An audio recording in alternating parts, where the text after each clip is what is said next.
Welcome to another episode of Recovery Authors. I am with a very special guest today who wrote a memoir entitled Girl Walks Out of a Bar. Her name is Lisa Smith. Welcome to the show.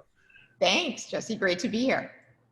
Oh man, it's really exciting to have you here because so many people, when they found out I was going to talk to you, got really excited. So, oh, that's so cool. Thank you. Quite a reputation in the recovery community. Oh, that's very kind. Thank you. And I suspect part of that's probably due to the fact that you guys have a podcast. I do, yeah. Yes. I have a podcast with my co-host, Tawny Lara, and it's called Recovery Rocks. And it's an all-inclusive discussion for people in any kind of recovery from any kind of either mental health or other kind of challenge. We started it because we thought it would be interesting. We have a lot of differences. So I'm a Gen Xer. She's a millennial. I've been sober, knock on wood, if I make it to April 6th or April 4th, I'm sorry, April 5th. It'll be 16 years. I'm here having issues with the numbers this morning. And she is about 4 years sober now. She never did any kind of 12-step program. I've been 12-step since day one, still am. And I've always worked in a professional office until this past August. I was the deputy executive director of a big law firm in New York, and I'm a former practicing lawyer. And she's never worked in an office. She's a freelance writer. So we pick an issue and we've got very different takes on it, but we do bond. And our big bond too is rock and roll, which is why we called it Recovery Rocks. That is super. I love the contrast there between the two. And in fact, to be honest, that's one of the things that really drew me towards your story, is because you come from this corporate world. And as a lawyer, I guess you guys have a little bit more of a reputation as being alcoholics, but it's certainly one of those places where coming out and letting people know that you're an alcoholic is really a dangerous proposition. Yeah. When I got sober, like I said, it was 2004. And really it was, I was on the back end of basically a 12-year slide downhill that took me from being what I considered a social drinker, which as a 20-something in New York City was more than an actual social drinker, I think, to, drinking every night. But saying that's okay, I'm all stressed out and this is how I relax, but I don't drink during the day, to then drinking at lunch when I found people who like to drink at lunch. I always say that alcoholism is not contagious, but it does run in packs, right? So you find your people. I found my people. And then I would say, well, it's okay that I drink at lunch, that's not so bad. People in France drink at lunch, Americans are really just uptight about alcohol. But I don't drink in the morning. I'm not one of those, that's a real alcoholic. I'm a high functioning alcoholic, I thought. And until the day came I think you were though, right? I mean, by most people. Yeah. So, to me, I think the whole idea of high functioning is really a myth, right? Because you're high functioning until the day you're not. Until, I was high functioning because I was still churning out work and whatever. But by the end of my slide, after I started drinking in the morning, because I had to kill hangovers, the only way I could function and go to work was to add cocaine into it to counteract the effect of the alcohol. So I would need to drink to kill the physical, withdrawal symptoms in the morning. But then when I would get that under control, then I would be sort of drowsy, slurry, whatever. So I would do the coke so that it would snap me back, right? So I wasn't slurring, I wasn't drowsy. And it was this really crazy balance that I had to strike to function. So if you saw me early in the morning and, when I was just sort of coming to or whatever, you'd be like, that's a very sick person. I'd be laying in sweat, tremors all over. By the end, I threw up a ton, but by the end I was throwing up blood. And you'd be like, that person's sick. But if you saw me once I got my balance going, once I downed some alcohol and balanced it out with cocaine, you'd be like, oh, there's Lisa. Okay, good morning, you know? Right. So, I mean, so yeah, that's high functioning until the day it's not, right? Until the day you, as a lawyer, say, and I had switched out of practicing. After about 6 years, I had an opportunity to jump to the administrative side, and I thought that would be a good thing to do because, you know, then I could get my drinking under control. But in fact, all it did was make me start, you know, get out of work earlier in the day and start drinking earlier. But so, you know, if I was still doing my work and getting things in, but, you know, if I had, you know, slept through a court date or, you know, missed big filing for a corporate client or gotten a DUI, all of a sudden you're not so high functioning anymore, right? Yeah. And so that's why I think it really is a myth. And, you know, the other thing you find out when you get sober, which is amazing, is that, you know, yeah, I was doing well. I never got, you know, even a negative comment in a performance review. And I had gotten a good raise and bonus the month before I checked myself into detox. And, you know, I was high functioning, but I was high functioning at a job that was at a certain level. Sure. Once I got sober and got a little sober time under my belt, I realized, wait a minute, I can actually take a job that's next level. So the job that I thought was crushing me was actually something I could do pretty easily if I just put down the drinking and the drugs. And then I was able to go to the next level. So really my career, you know, took off after I got sober. Absolutely. Yeah, that's something I've definitely noticed across the board with myself and with a lot of other people. There is a next level. Yeah, I mean, it's so funny because people talk about, you know, all these things they want to do, right? Like, you know, I would be like sitting on a bar stool being like, I want to write a book. And then I got sober and I wrote a book, you know, like I know guys in recovery who went on to have huge careers after they got sober as musicians, as journalists, as like anything you know, you want to achieve, you have a much better shot of achieving, you know, if you're present and you show up. Well, this is this really touches on something that's been on my mind in anticipating talking to you because, and I hope you don't take offense to this, but some people I spoke to said, yeah, she was a high bottom drunk. And, yeah. And I think that's great. Right. Okay, good. None meant because I do feel there's a massive segment. Okay, so in my personal story and some of the other people I've interviewed, it's really easy for everyone under the sun to completely know this person absolutely has to stop drinking. Yeah. Whereas it sounds like you could have kept going.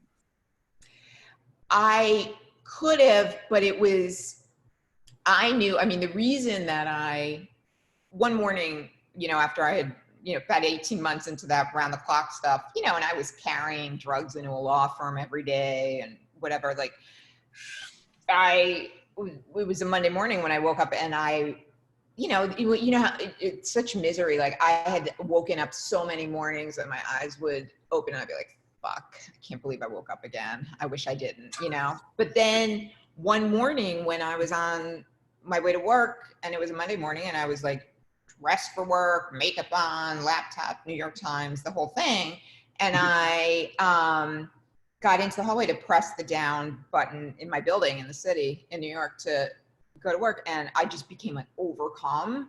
And I thought in that moment that I was either having a heart attack or that I had finally OD'd. And I now know I was having a panic attack. But even where I was physically, I mean, I needed a 5-day medical detox in the hospital. You know, it could have been a heart attack. It could have been whatever. There were a lot of yets that had happened that I had yet to experience if I stayed out. But in terms of, you know, bottoms, no, I didn't lose my apartment. I didn't lose my job. I didn't lose my family and friends. I think all of that helped in my recovery. But I was, you know, sick like really physically sick. But more than that, I was like emotionally, just like mentally, psychologically dead inside. Like I hated myself. I used to go out to work in the mornings and just look at myself. I had this little mirror by my apartment door, and I would look at it on my way out to check two things, to check that there was no lipstick on my teeth and that there was no blow coming out of my nose or blood. Right. That was my morning check. Good to go, you know? Normal. Yeah, great, ready for work. And I used to, after I would do that in the morning, just say to myself in that mirror, be like, I hate you. Or I would look in the bathroom mirror every morning and go, I hate you. And I did. I lost all my self-esteem. I lost all my, any care about myself. You know, terrible. I didn't put the worst, I chose not to put the worst stories in the book, because what I chose for scenes in the book were scenes that advanced the progression of the disease and then getting sober. But, you know, I mean, in terms of like low bottom, I did went places like that, you know, but for the grace of God, like, could have been very bad. So if that's a high bottom, then fair enough. Like, I didn't, you know, I've had people say things like, well, until you sell your body on the street, you haven't hit bottom. I mean, I get it. I disagree strongly with that. Yeah. Like, no judgment, that's a bottom. But for me, you know, I would say your bottom is where you stop digging. Yeah. And, you know, that was where it happened to be. I don't know why, for some reason in that moment when I was overcome, something switched in my mind and was like, wait a minute, I don't want to die. And that's when I went into my apartment and, you know, made a call and asked for help. But yeah, so it was a materially high bottom, right, but it was certainly not a mental, emotional, physical. Spiritual. Yeah. Well, spiritual, forget it. I, for one, am really grateful that you didn't have to go to those lengths, because it just seems to me there's a lot of people out there who are still fooling themselves, and they are miserable, and they are doing what seemed to be normal at the time. Things like looking in the mirror every morning before you go to work to see that there's no cocaine falling out of your nose. And then we all just rationalize these things and continue on. And a lot of us die that way.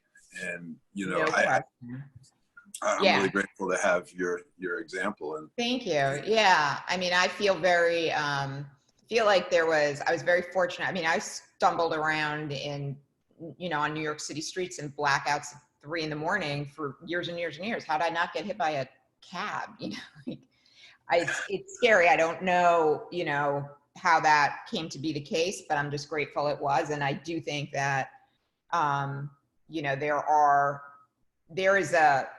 you get to choose your own bottom to some extent. Some people, it's just taken over and it's going to be the bottom it's going to be. Right. But there are some people that can, you know, and I really believed I was like, I thought it sounds very whatever corporate, but we had, you know, a retirement savings, a 401k plan at my firm. Yeah. And I had been, you know, contributing throughout my career. And then when I was like 30 or 35, I was like, I'm not contributing to that anymore. I wouldn't get to touch that money till I was 65. I'm gonna be dead at 40. So I stopped. I literally stopped because I was like, not only, and it seemed normal. It seemed like a rational decision to say, no, I'll be dead before then. Right. So, yeah. There a moment ago, you touched on a topic, which I don't know how far you want to go on, but recently I had a conversation with a friend who was giving me this kind of cold analysis of what 12-step programs do for people like us.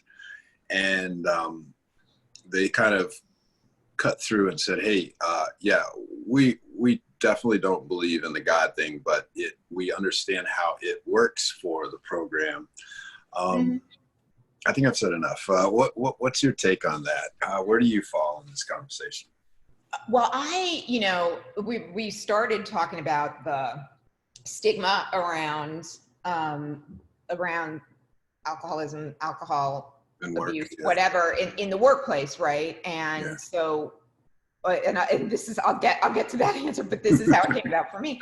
So I was, I thought the whole time, like, I think my 12-year spiral, I couldn't stop, but I also, it wouldn't have even occurred to me to try because I was unwilling to, one, consider what life would be like without alcohol, not okay.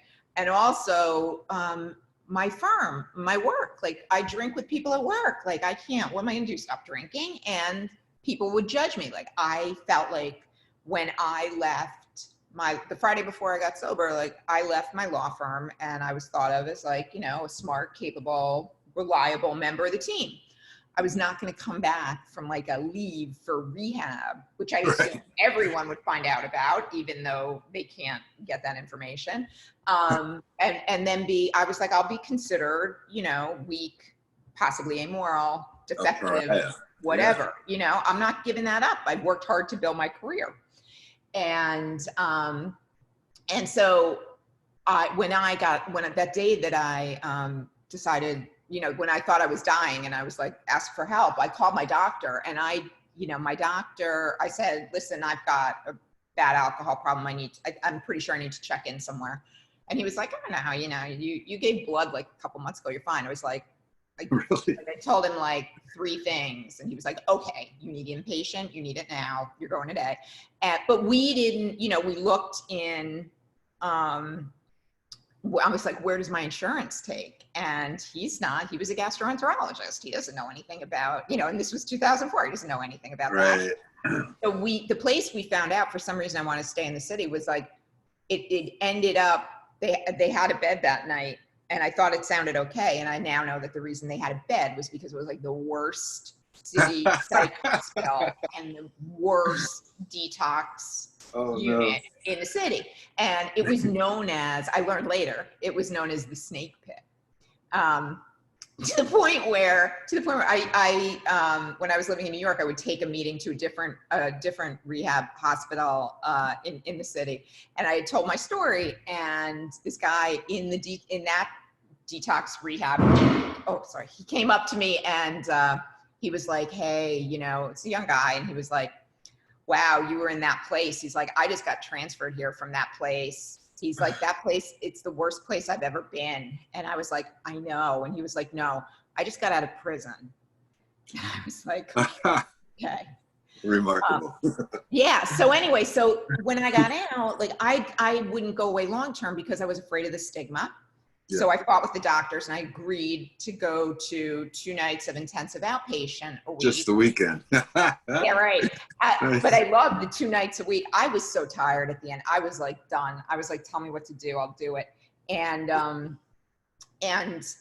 they also said you got to go to 12-step. And I said, okay. And there was no choice. Like at that point, it was either 12-step or nothing. Like if you wanted to meet other people who did not drink or use drugs, you went to 12-step. There wasn't like all these other options. Yeah, so I went and I was like really desperate. I remember sitting in that detox when they made me go to the first meeting in there and looking up and seeing the 12 steps on the wall. And I was like, fuck, really? Like this is what it's come to? 3-letter words. Yeah. Yeah. So I quickly, I was so desperate. I was like, the first step, right? Powerless over alcohol, our lives have become unmanageable. I had that, no problem. I had no problem with that step. And then the second, came to believe that a higher power, that power greater than ourselves could restore us to sanity. And I'd always felt like there was like a universe force out there. I didn't grow up religious. I didn't believe, like, I thought not so much of a God, but as like a universe. Okay. For what it's worth. And, I was like, maybe I could do that because I think there is something greater than me. I don't know what it is, but I think there is something greater than me. And then, with step 3, which was, about turning your life and your will over to the care of God as you understand him. So meaning like, to me, the universe, that universal force, that was harder for me. That was a struggle, because that's like, wow, I need to, how am I going to do that? I'm okay with turning my will over to something to help me stop drinking. That's fine. But doesn't it come in pill form? Like, does it have to be like this way? But, but it really, and so I started thinking about the concept of a higher power and that gradually. So the first evidence to me that, I could turn this over, if I thought about handing the universe my drinking problem, saying, hey, universe, I feel like I'm going to drink, please help me. The first evidence that I saw of that was basically when I was like a week sober, because I was like, holy shit, I drink every day for like more than a dozen years, and I haven't drank in 7 days. Like, I didn't do that myself. Like, if that happened, it wasn't by my hand. It wasn't, and I was like, maybe if I keep saying, hey, universe, help me, hey, universe, help me, and then you build stuff over time. And then I started thinking back on it. I'm like, why didn't worse things happen to me? Why didn't, anything? Why didn't I get arrested, assaulted, killed, like fired, lose my family, kill someone in a DUI, Right. And I was like, that's when I started to think, well, if all that didn't happen and I had this, like, coming back to the idea of a high bottom, I think maybe I'm being put in a position to help the next person. Ooh, man. So then I started thinking, okay, just thinking that there was a purpose to staying sober, whether it was your higher power, whatever. All of a sudden I had a purpose. And then you start building over time, some sober time and actual like concrete things in the real world, like no hangovers, like, no, like doing better at work, like being able to engage with humans again, and finding all this, getting this relief from all the isolation and the aloneness of being drunk and keeping an awful secret, like I always said, the being drunk and high and trying to keep that balance going 24/7 is so much harder than being sober. And the other big thing that comes into factor that a lot of people, I think, ought to be reminded of is that when you take all the time you spent trying to maintain that balance, that's why you can write books and start podcasts and do 100%. All these. Like, it became my thing, like that, and that's what happened. Like, I started writing because my story in the detox was pretty nuts, and for some reason I felt like I had to document it. And I always liked writing, and I always wanted to write, but I never took it. I didn't even, I never did it in any other sense of then like law school and being a lawyer. And I did a lot of writing at work, but not that kind of writing. But so something told me in it, and I don't know, it might have been because my niece was born right around when I got sober, and I thought maybe someday she'd need to know it. And there was certainly some facts about what happened in the hospital that I wanted to capture as a moment in time. And so I started getting up in the morning, and I would wake up and I would be like, it'd be like 5 a.m. And I used to go to sleep all the time with like a glass of whatever, go to sleep, I just pass out with a glass of whatever I was drinking on the nightstand next to me, so that in the morning when I woke up really sick, I could slam it down before I got out of bed. And over the, really early in the first month, like I would reflect, I'd been doing it for so long that I would reflexively reach over and I would drink, and then it would hit me that it was club soda. And I'd be like, oh, what? I didn't club soda? Wait a minute. And it would take me a minute or, a few seconds to be like, holy shit, I didn't drink yesterday again. Like every day there was a guy in my outpatient rehab that I really connected with. And I mean, dude was like 15 years younger than me, kind of starving artist, heroin addicted. And we just, I don't know. And he had one day more than me. We used to have to in group, like sign in and write your day's CNS. I had to have somebody explain to me what CNS was, which is clean and sober. And, I would see him like when I had 10 days, I remember he wrote 11 days, and I'd be like, 11 days. Oh my God. Imagine, he is so much wiser than me, and so, yeah, like that's, so anyway, I started writing things down because also I kept it a real secret from my family and my friends. Like everybody knew I drank too much. Like that was no secret.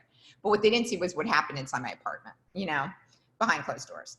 And so they were all like, what? You know, what do you tell? We know you drink too much, but you know, really, you got to go to the hospital? And, and so everybody wanted to know when I got out, like, what the fuck? Like, what happened? Why didn't you tell us? We would have wanted to help you. And there's some people are angry at me, some people are like, you're not an alcoholic, like whatever. And I just, instead of explaining everything, and everybody wanted to know what the hell happened in the hospital. So I would just started writing it down in the mornings, and I found it really cathartic. So like all that energy. So I started writing every morning. That's how the book happened. And it took 10 years of writing in the morning like that. But, you know, all that energy and focus in the day that I would spend thinking, you know, when can I duck out of here from the office to go meet my dealer? Can I get home? Do I have to come back in? I'm gonna have to leave early again today because I went through everything already. You know, all that. When you put that towards, you know, I started going to night classes at NYU to take creative writing because I'd never taken it before. I started like getting into a memoir workshop and doing, I went to all these, you know, writing retreats and things like that because I fell in love with it the way I fell in love with, you know, getting out of my head. And this was my, for anybody who journals or thinks about writing, just do it. I did not sit down and say, I'm going to write a book at that time. Right. I said it on all the bar stools, but I didn't say it at the time I actually started writing. And then, you know, you just don't know where it will go. And the worst thing that happens is that you write something that is really cathartic for yourself. Yeah, that's the worst thing that can happen. Absolutely. Right. Yeah. Yeah, I feel like for me, writing is like flossing my teeth. Oh, wow. You know, something you should absolutely do. That's such a good way of putting it. Yeah. My teeth might fall out if I don't. Do you write? Do you write a bunch? Or I do. I think I'm on the 10-year plan for releasing my first book, though, as you were, I guess. I'm all for it. Listen, it was better for it because I needed to step away from the early stuff. Like it was being able to look at it for me, I mean, people are different, but for me, being able to be writing about things with the benefit of some recovery under my belt was good. Yeah. Now, releasing your book has changed your life quite a bit, has it not? It has. Could you talk about that a little bit? Sure. So basically, while I was writing, like I said, like 10 months into recovery, I realized I could go to the next level. And I had never told the firm I was at that I went to treatment or that I was sober. The first thing I had done was, you know, and I worked a lot of hours in you know, I was always in big firms. And on that Monday morning when I decided to check in, I have amazing friends who were my friends in the book, who are still my friends, amazing family. I didn't call them first or anything. The first thing I did when I decided to go to treatment was open my laptop and email my law firm, right? Because I knew I was terrified of the stigma thing I talked about. So I knew that if I was out for 5 days, I could be out sick without having to explain anything. But if I was out a 6th day, I would need to produce a note, like from a doctor, and I wasn't going to do that. So I emailed the first thing I did after I talked to my doctor was email the partners that I worked with and my people on the team that I oversaw and everything. And I was like, listen, I had a medical emergency over the weekend. I'm totally fine. Please do not worry about me. But I am in the hospital, so I have to be out of touch this week. But again, no worries, all fine. See you next Monday. And that's what I did, right? So I never, first of all, people talk about whether or not they should be open about their recovery in the workplace. Well, that's a very, personal thing and there's no right or wrong answer to that, right? Correct. Absolutely. You don't owe anybody an explanation for your personal choices, and certainly you're not drinking, right? And so at work, I went back and I was, I had my drinking buddies at work and they're like, oh, let's go out for drinks and catch up. You look so much better and whatever. And I would be like, I wish I could, but I'm on this medication, which was true. I was put on an antidepressant. Good angle. And I can't drink. They'd be like, oh, how long is that going to be for? And I was like, I don't know, a while. Right. And God, that sucks. I'm like, yeah, it does.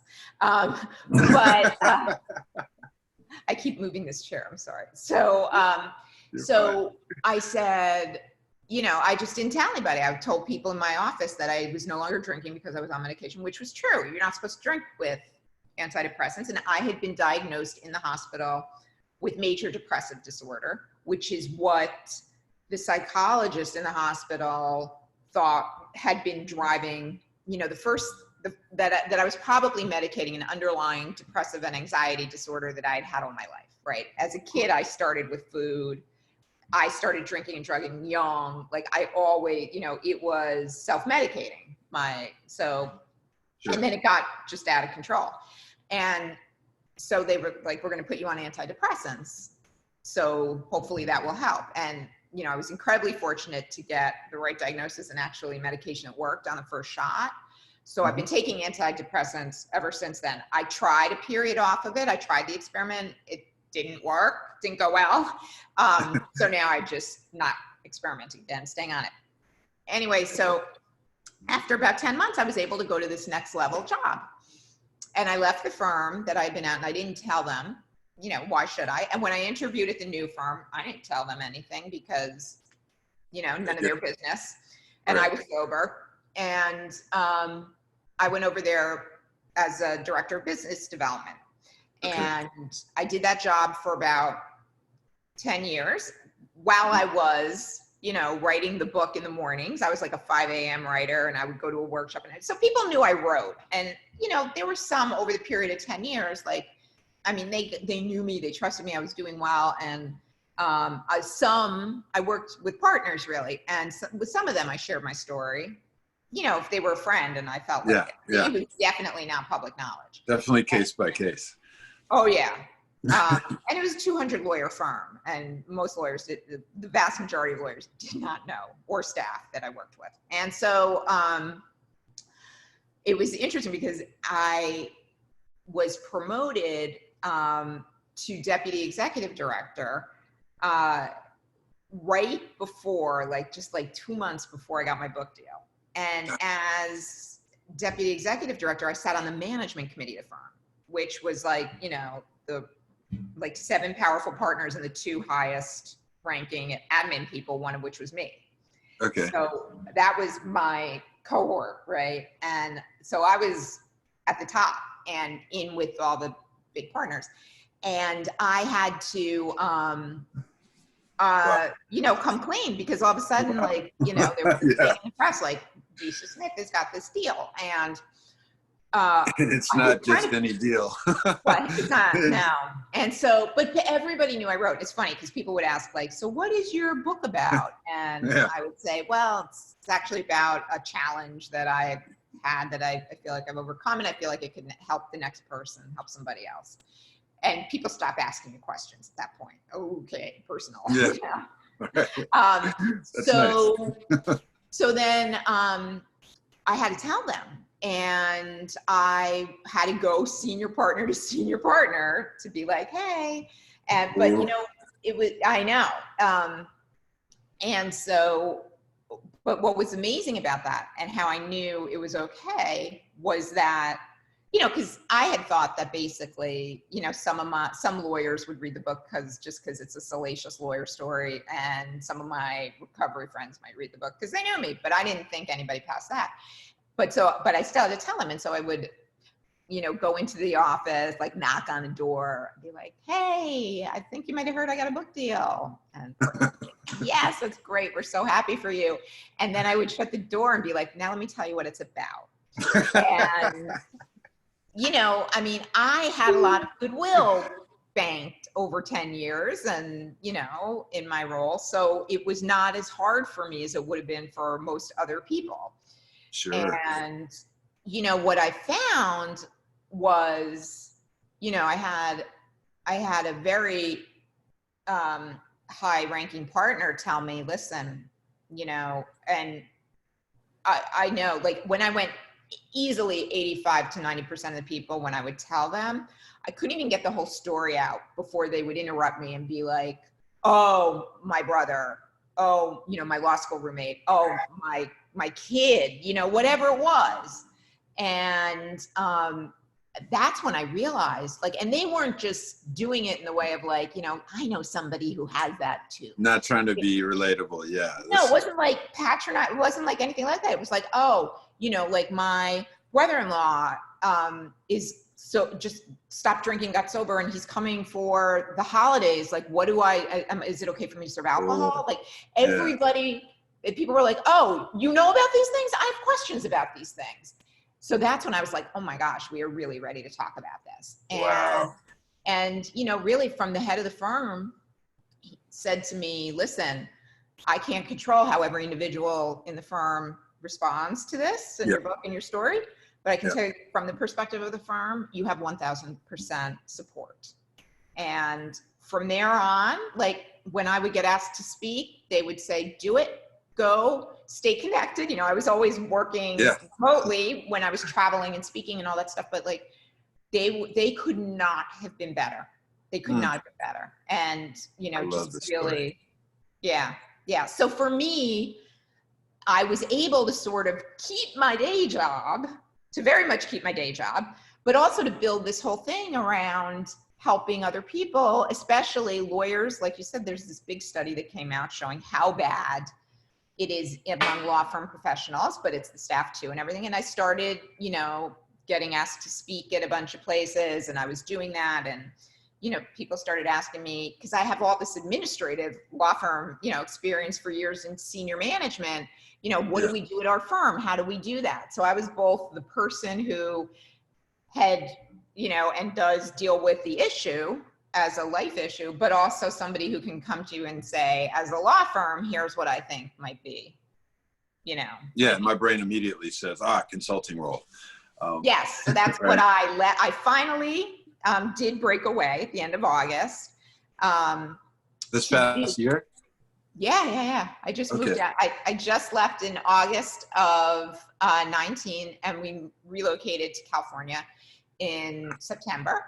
And so I launched an advisory, a consulting firm. So I do a lot of speaking to lawyers. I do a lot, you know, I work with different groups to talk to them about this and related issues like imposter syndrome and things like that. And I consult with law firms, but the thing that I'm most excited about is that I work a lot with She Recovers, which is an online organization, sherecovers.co. It's they're based in Canada, that provides support for women struggling, like on the theory we're all recovering from something. It's not 12-step and it's not anything, you know, you can, anybody's welcome. And I am finishing up next month in April. I will be done with my certification as a certified professional recovery coach and a She Recovers coach. So I can do coaching with individuals and groups. And that's what I'm really excited about. Like, I love the speaking because, you know, I mean, look, it's what people with brains like ours, you know, it's kind of fun to go in there and, you know, stand in front of a group of 200 lawyers and tell a shocking story about your drug use in the office. And they all go like, you know, that's good, raising awareness and snapping people too and all that. But like being able to truly coach people on a one-on-one in a different way than sponsorship, which I do a lot of too, I'm just totally excited about that. That's amazing. I love that story primarily for two reasons, because it definitely puts a new spin on a lot of people's fears for coming clean in their career. I myself have a marketing consultancy, and this podcast was kind of the thing that, like your book, took me public. Yeah. My coming out, I suppose. And I had those fears based on how my clients would react. It was identical to yours. Yeah, right?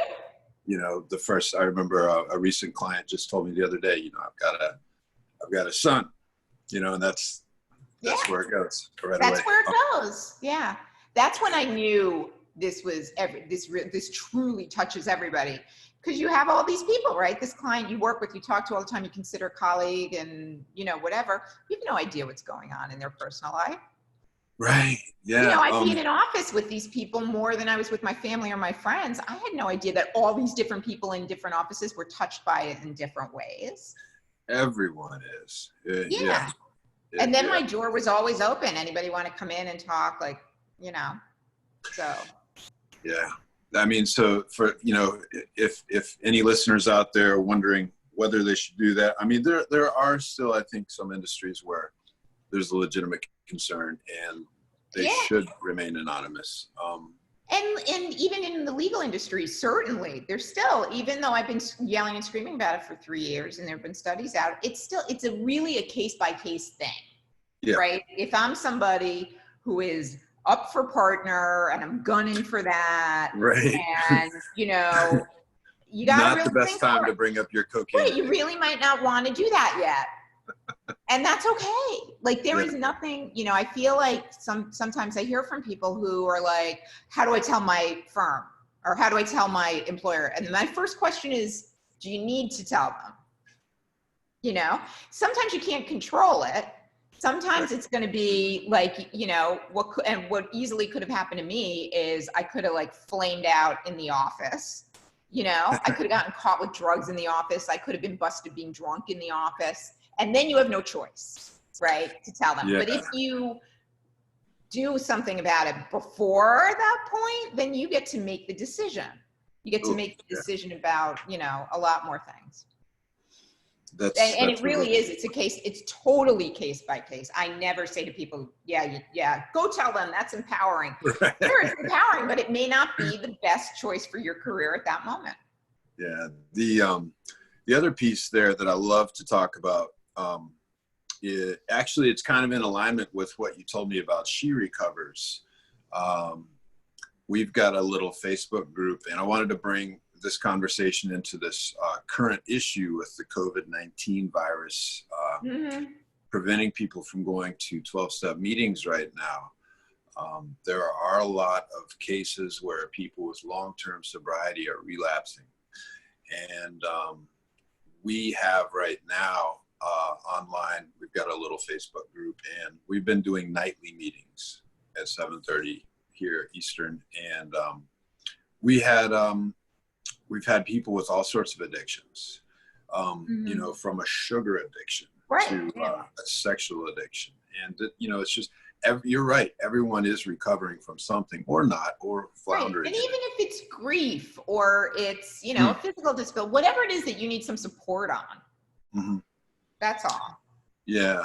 And so I think a lot of people still feel alone out there. Yes. And that's what's so great about movements like what you're talking about, because in an earlier era, those of us who were willing to speak up, I think were silenced to a great deal by the anonymous factor of early 12-step interpretation. And how do you feel about that? Do you take a lot of criticism? I do take some. I refer to it in the book as 12-step instead of AA, because for some reason that seems to be a more acceptable media version of it. Or at least it was at the time I was writing the book. And, I really think that for me, I know that the sort of theory behind an anonymity, or at least one part of it, and I would never break another person's anonymity, obviously. I break my own, but I don't break other people's. And so, but a lot of the theory about it was that if someone like me went out and spoke about how great 12-step is, and then I relapsed, that it would somehow be a poor reflection on the program. Now, I think there's a counter argument to be made there, sounding very much like a lawyer, that, in fact, it is important for people to go out like me and speak about it, because if people don't see somebody like if I were, me 16, 17 years ago, sitting in a room hearing from a speaker like me, and talking about how life got better, how I didn't lose my job, I got promoted, you know, like all of that. Then you go, oh shit, maybe it's okay. You know what I mean? I think there's breaking stigma, which is really my thing, my key thing in the legal industry.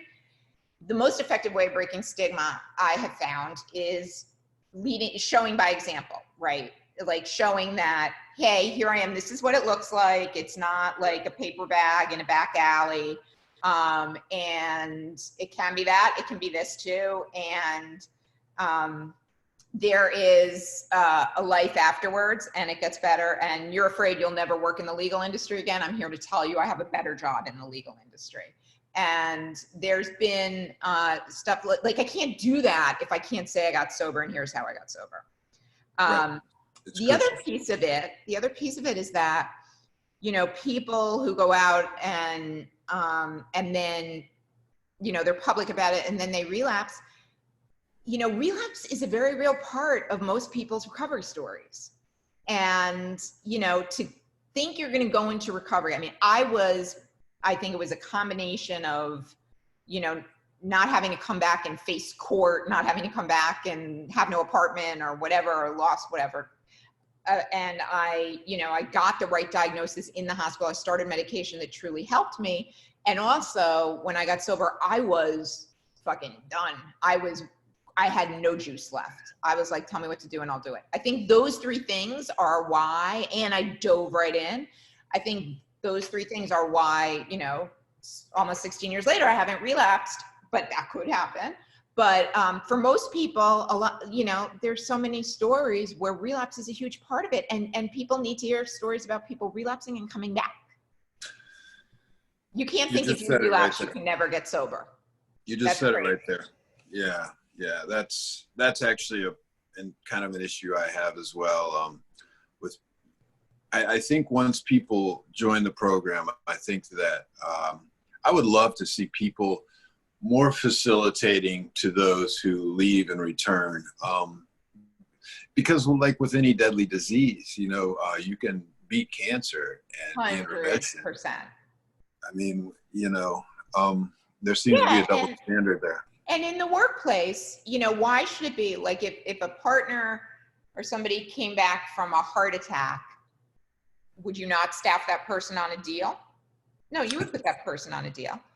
If somebody comes back from a mental health leave, first of all, you wouldn't really know it because now it's a medical leave and people can't ask questions about that. Right. But would you not, we have to break, and this is now, I'm on my like stigma soapbox, but you know, one of the things that the American Bar Association says, just through the example of lawyers, is that, which was a huge leap forward in 2017, said, in order to be a good lawyer, one has to be a healthy lawyer. And that means physical health and mental health. Okay. And so they started equating the two. And that was right around the time that the Surgeon General under Obama had said that, you know, addiction is a disease. And these mental health disorders are diseases of the brain the same way cardiac disease is a disease of the heart. It's just a different organ of the body.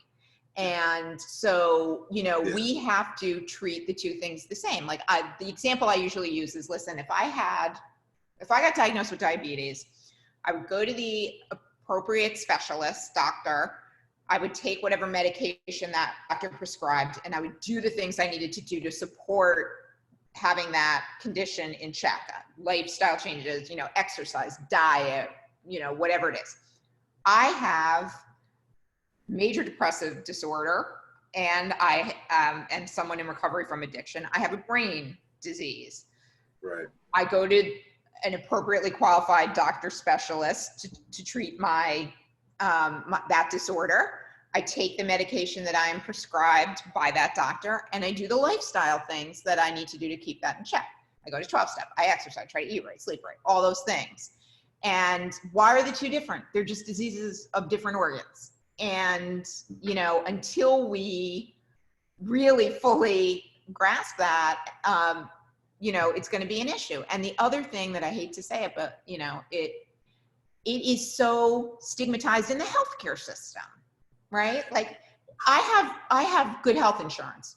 if I need to go get, you know, tomorrow, I have some sort of cardiac thing, I can go to a great cardiologist in my network. It'll be fine. You know, it'll cost me, but it'll be fine. I live in California. I try and find like a great addiction therapist in my network. I've tried. I found somebody who might be okay, but like it is nowhere near, and it is not covered the way it is.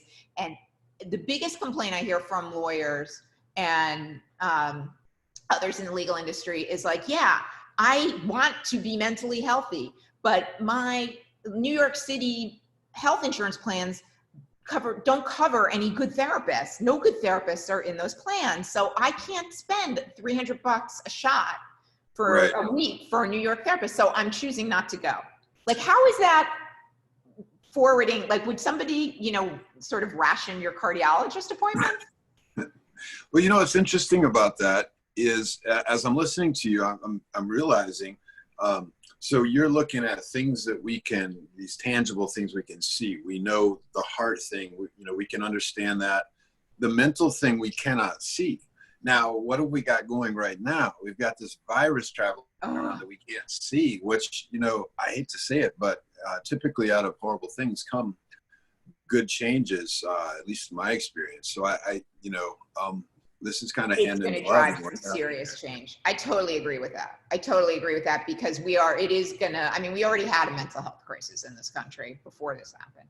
And, you know, it's true. I worry so much about people who are, you know, who had been struggling with their recovery before, or, you know, were thinking about getting sober and like now, or I worry about people relapsing. And I also worry about the people that are on the edge of going into like full blown alcoholism. This just puts you over.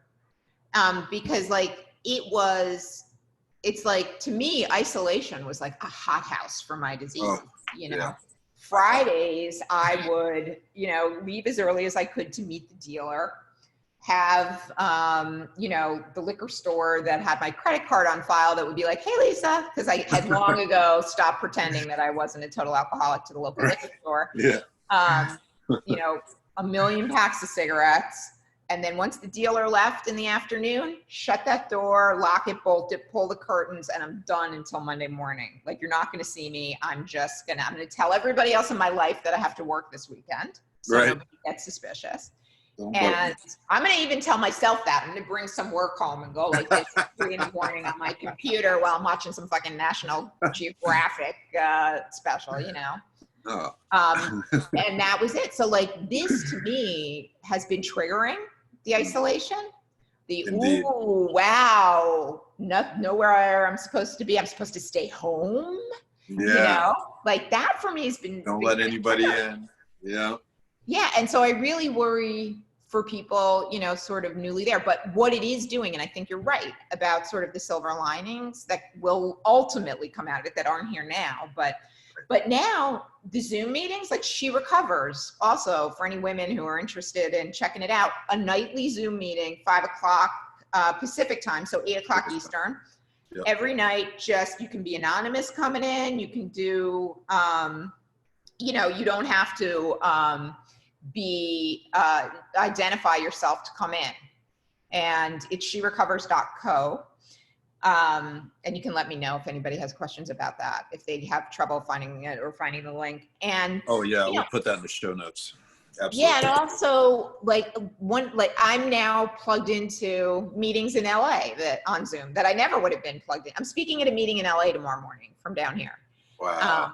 And for me, the thing that's really cool is because now I'm 3 hours behind New York. So I used to go to this meeting at 7:30 in the morning in the city. So I can't, they're doing a Zoom meeting, but I can't, it's 4:30 in the morning. I get up at 5, but I'm not getting up at 4:30. But where I got sober, the beginners meeting where I got sober is at 12:30 Eastern every day on Zoom. And so, that's 9:30 here. So I can go to the meeting I got sober on 16 years ago. Wow. That's cool. It's crazy. So there are a lot of connections being made. And I think there are a lot of connections that it's kind of like, you know, going through the war with somebody, right? Like I think like getting sober with somebody is like you've been through the war together. Right. And like this is going through a crisis of a kind we've never experienced in our lifetimes together. And I think that there will be good that comes out of that. Yeah, and I really, I fully agree with everything you said there. And Zoom meetings, yeah, last night I said it when we started. I said, this is the new normal. There's a few people that come and sit in bed, and it eliminates the need for a commute, and it allows you to see people that you might not otherwise see. So I mean, the world is changing. It continues to change, and that's a big thing for people like us. There's a resistance there, but I mean, at the same time that sort of the isolation makes the ability to, kind of relapse or go off the deep end at the same time, the recovery is also easier to get to than it's ever been as well. That's a good point. Yeah. And what makes me giggle is, well, everything, but some of the people I've been seeing pop up in these meetings are what I call technology resistant. Yeah. And there was a fellow last night with over 40 years recovery who I'd never in my wildest dream would have expected to see had this not transpired. Yeah. It was, desperate times. Forehead at the no face, just this. Good enough, we'll take it. Right. Yeah. But yeah, it's and for anybody listening, I think I really want to encourage you to keep your eye on the prize, because we will get back to regular meetings face to face. Yeah, there will be both. Yeah. But the thing is, I think this is going to make an emergence, but try to keep your eyes on the prize, because a lot of people are relapsing out there, and it's frustrating, and it probably feels awkward. I know liquor sales are up. I would imagine drug sales are up. And domestic violence also happens to be up. That makes sense. Surprise, in glove as well. Like, this is what's happening. Yeah. There may be another baby boom on the horizon. But yeah, so there's some love out there too. But yeah, keep your eyes on the prize. Just remember, you'll be back in a meeting soon and be able to hug the people that make it. And we all certainly want to see you make it. So yeah, and right now, like always, just deal with today. Right. This is really one of those things where it's like, it may look like, oh my God, we're never going to be normal again. And things will be different. They'll be changed, but they'll be what they'll be. And we can't control that. What we can control is just today. I've always been a fan of fist bumps over handshakes anyway. So we will never be. Yeah, I know. It's funny thinking about opening the economy and stuff. Like when I was listening to that earlier, I'm like, if I was still in the city, you tell me the next time somebody's getting in the elevator at my building in New York City, right? It's going to be a while. So. Yeah, that's a good point. There might be a massive health movement too. Everybody's taking. There will be 100%. Yeah. This is going to change a lot, and this is going to disrupt healthcare for sure. Oh, good. They need it. Goodness. Yeah. When you mentioned that earlier, I was like, we might be looking at a 3-hour podcast here. It's funny. The episode of our podcast, we recorded our season. Tawny came out to Del Mar so we could record together, because we like being in the same room when we record. That's fantastic. And so we went to the studio and we talked about a bunch of things. And we started, this was before, like it was starting to build out here in California. It really came first. And so it was starting to build. I was glad that she got on a plane when she did. Like it was before it was really crisis, but you could see what was coming. And so we got all that in, and I swear, this is what you talk about, right? With higher power and what makes you, believe it's there. The first episode of the season, we did like a catch-up episode, but then the next episode that dropped last week was on loneliness. Oh, wow. And the third episode drops today, and it's on the mental health system. Wow. That's fantastic. Weird, right? Yeah. I love all those little things. It just heightens my gratitude so much. It does, and it reinforces, like, there's a reason. To me, I believe that. There's absolutely a reason. Yeah. Well, it's certainly, you've inspired me, and I'm really, It's really an honor to have you on here today. Oh, it's been great. I love this conversation. You're doing great things, and you have some of my favorite authors on too.